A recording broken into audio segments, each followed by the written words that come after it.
Enquanto o vídeo não começa, que tal ir curtindo e compartilhando com seus amigos? Se não for inscrito, se inscreva e ative o sininho. A IPF agradece. Vamos abrir as nossas Bíblias em 2 Crônicas 7, 13 e 14. Vamos meditar, mesmo assentados, nessa primeira parte aqui, para o primeiro momento da intercessão. Nós queremos ler e meditar em 2 Crônicas 7, 13 e 14. E esse tema da meditação agora é para mexer conosco mesmo. E agora? O que fazer? Não é? Estamos aí indo para um segundo turno. E agora? O que fazer? Teve mudança aí na economia. E agora? O que fazer? Hoje eu tive uma reunião com a diretoria de uma instituição dizendo, olha, nós estamos perdendo muito no que diz respeito à contratação. E agora, o que é que nós vamos fazer? A Bolsa de Valores fica esperando saber como é que vai se movimentar. E alguns clientes, às vezes, entram nessa vibe. E agora? O que fazer? Não é? Aquele velho seriado que passa aí para a meninada. Né? E agora? Quem poderá nos defender? Nós não temos nenhum chapolim colorado, não. Nós não temos nenhum super-homem, não. O que é que nós podemos fazer? 2 Crônicas 7, 13 e 14.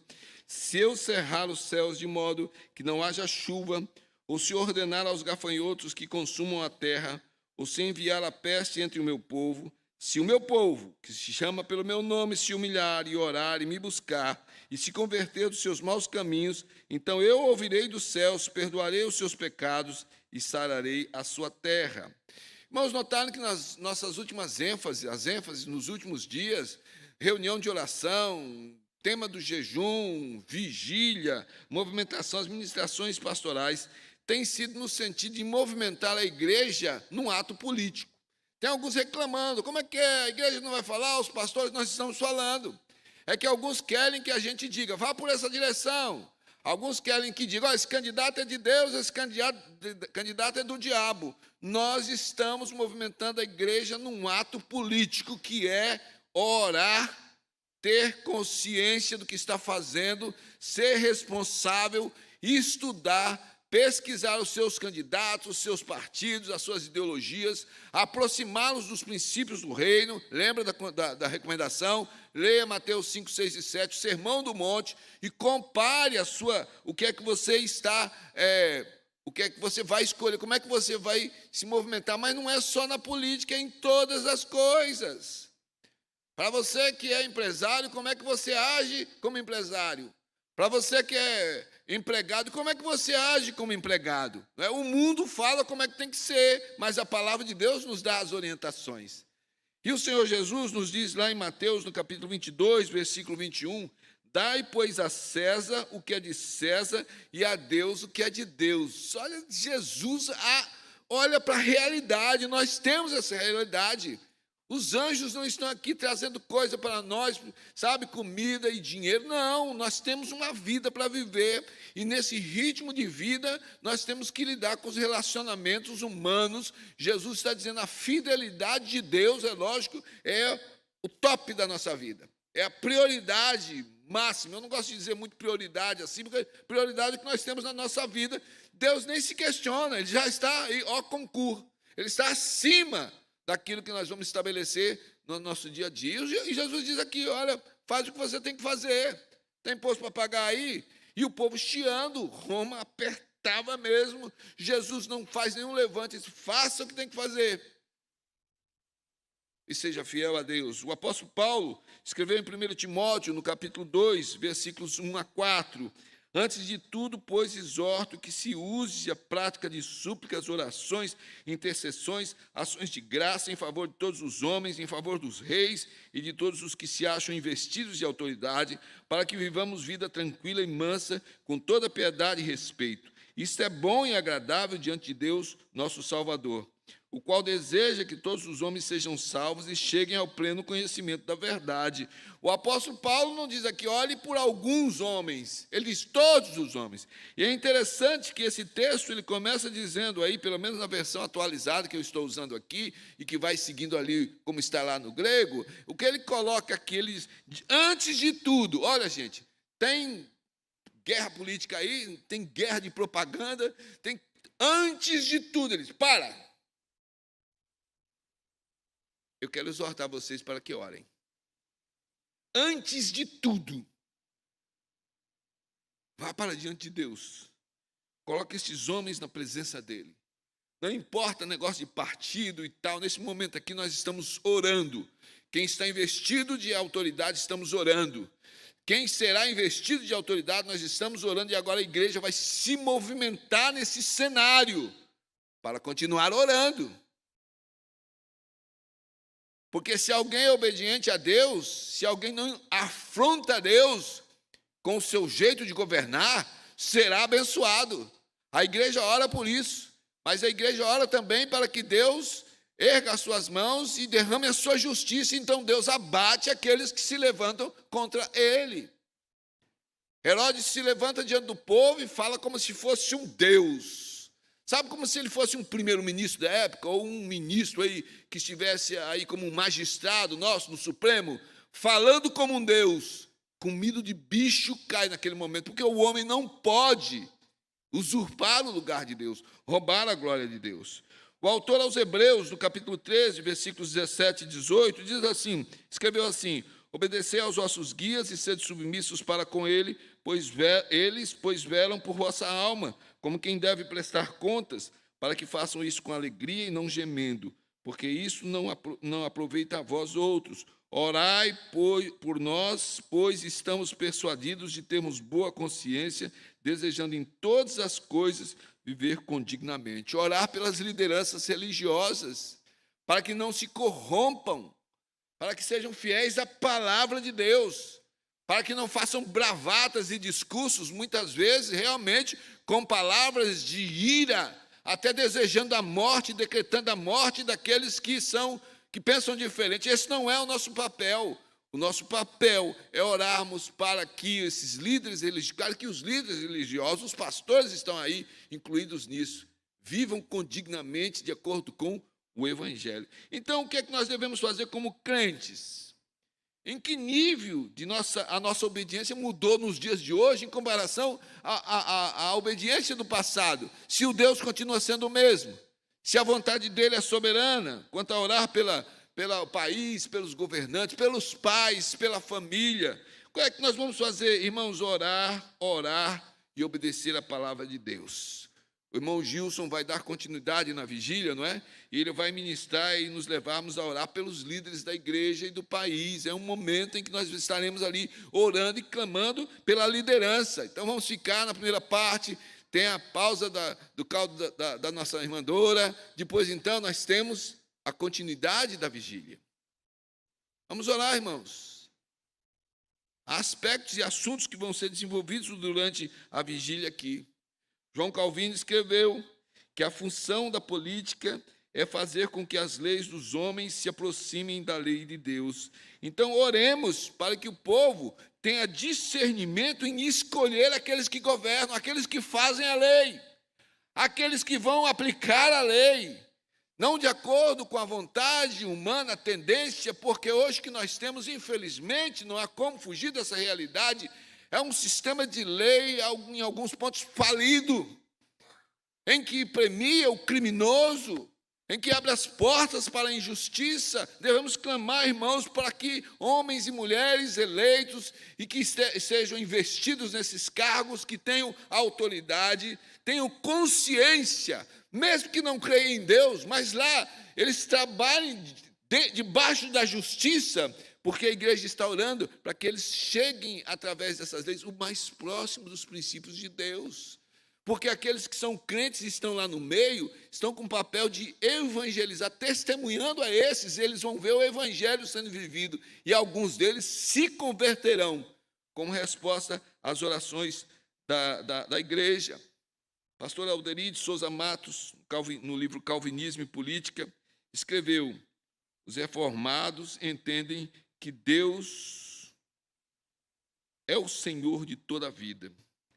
Portanto, todas as áreas da atividade humana são importantes para o cristão, inclusive a esfera política. Assim sendo, deve-se evitar toda e qualquer dicotomia entre o sagrado e o secular ou o profano. Essa convicção tem levado muitos calvinistas a se envolverem com a atividade política pública, entendida como um importante serviço prestado a Deus e à coletividade. Continuidade com a vigília, Nosso irmão Aldo vai falar sobre a reforma.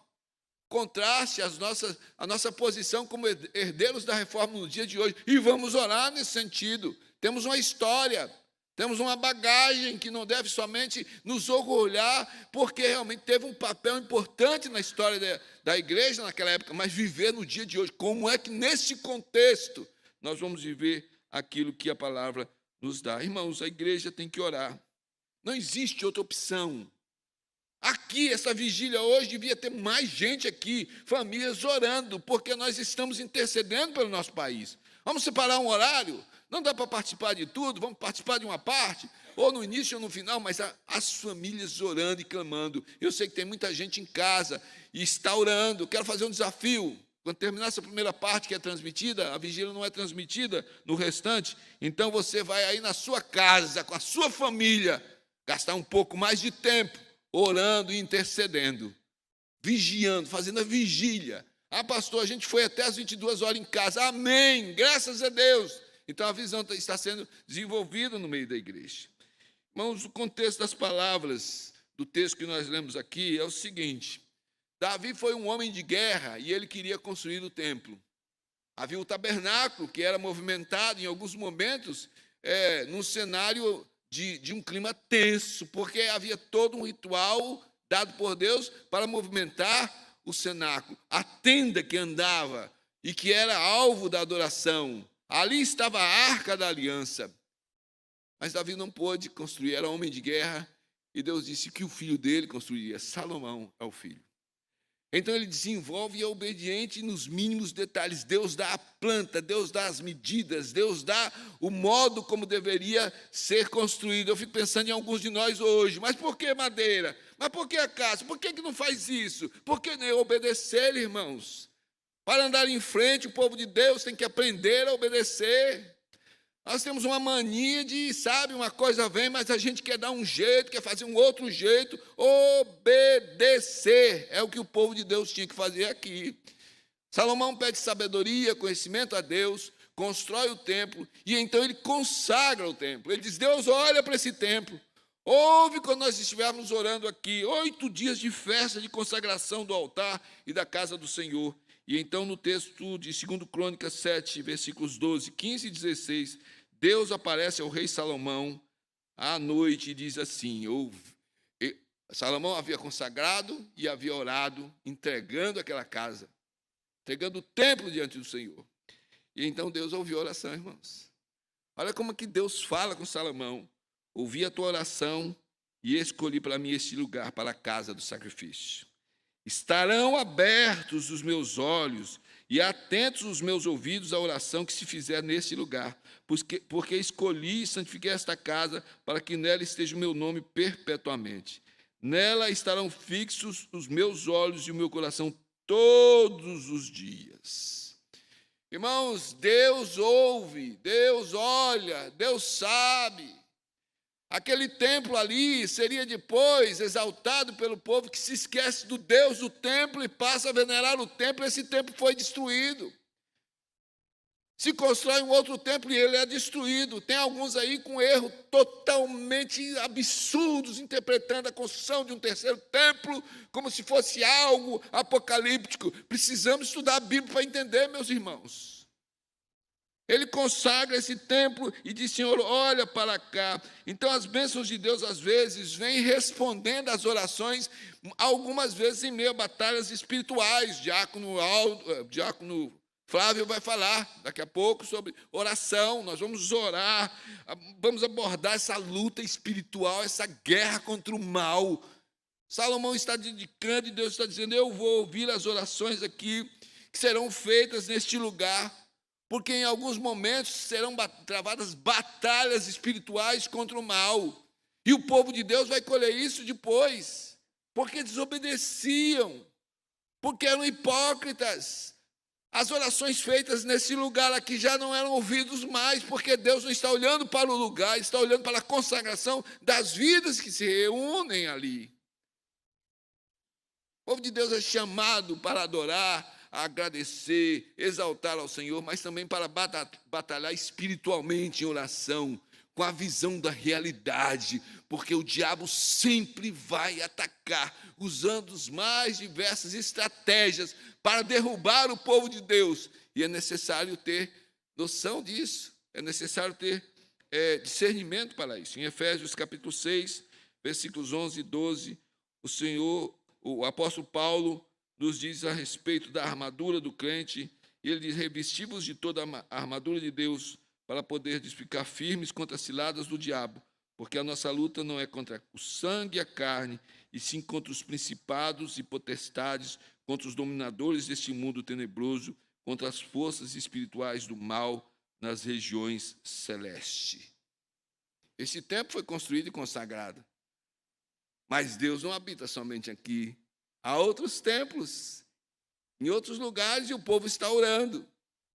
A intenção de Salomão foi consagrar aquele lugar para que o povo entendesse que havia realmente diante dele um lugar onde poderia se concentrar para buscar as bênçãos do Senhor.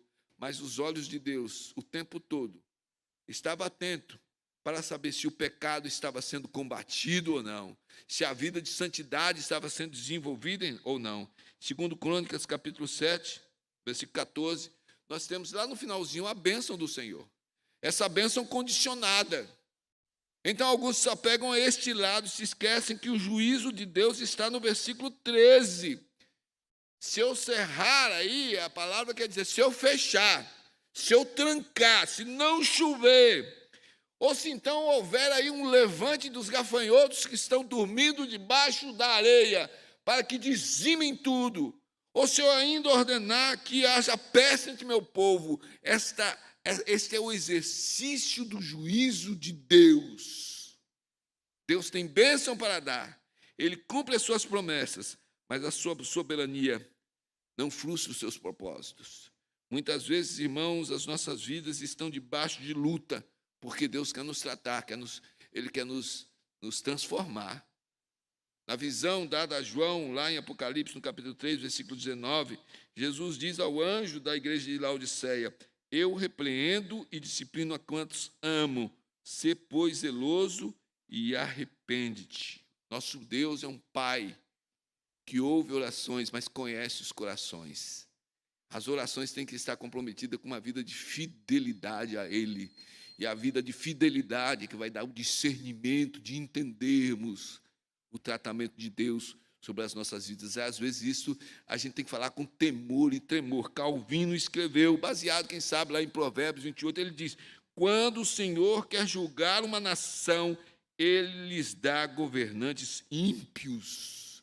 É o resultado de Deus olhando o coração do povo, dizendo: esse povo é mau, esse povo é satanista, este povo é idólatra, este povo se levanta contra o meu nome. Ele permite muitas vezes para tratamento da nação. Então, quer que o povo de Deus faz? Se levanta e ora e clama pela misericórdia de Deus para que a nação se converta e confesse Jesus como Salvador. E agora, o que fazer para terminar aí? Porque a gente tem que orar e continuar com a vigília.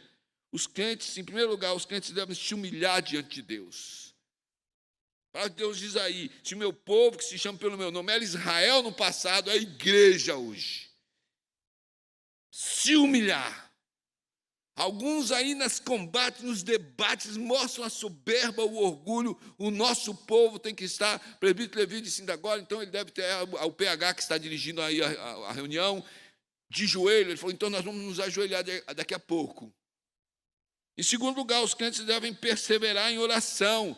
Se o meu povo é Israel no passado, é a igreja hoje, que se chama pelo nome, orar e me buscar. Gente, não é para orar só na hora da comida ou no final da noite. Nós estamos sendo chamados para oração.